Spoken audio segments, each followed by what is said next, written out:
A young man seriously injured in a daylight shooting. Tonight, police converge in a North York neighborhood, the latest incident of gun violence in the city.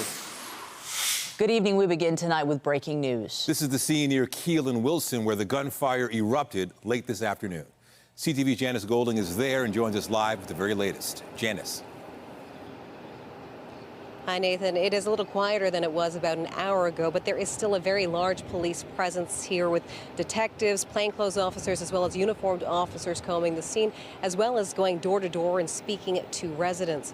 Now, this is what we can tell you at this point.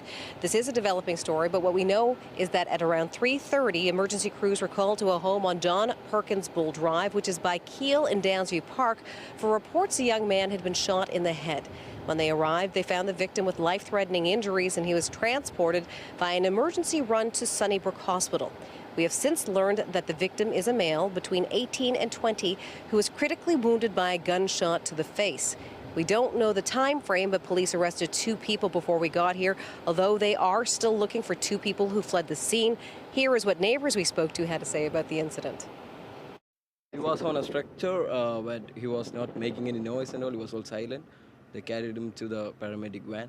And you said his face was covered?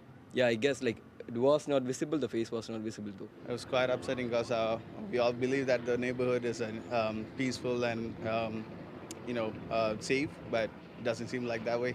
I just seen a whole bunch of cops coming out, and this is a very quiet neighborhood, so I live here.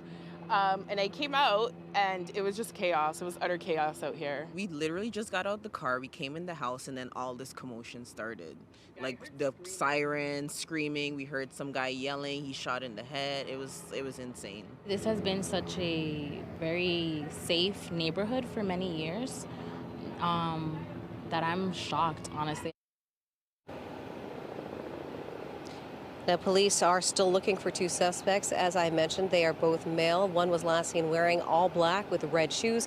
The other was seen wearing a red hoodie, or rather a gray hoodie a red hoodie with gray shoes. Anyone with any information is asked to contact Toronto Police. Reporting live, I'm Janice Golding. Now back to Michelle.